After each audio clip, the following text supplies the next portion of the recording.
Forget scaling for now. Your first milestone is 10 paying customers. Start by reaching out directly. Call, DM, or email people you know who fit your target audience.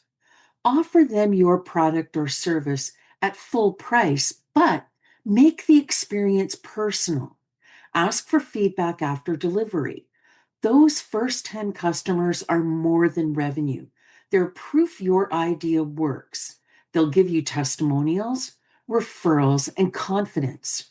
Don't worry about ads or automation yet. Focus on building relationships and delivering value. 10 customers may sound small, but it's the foundation of everything that comes next. So, why does this matter? Early paying customers validate your business and give you credibility to grow.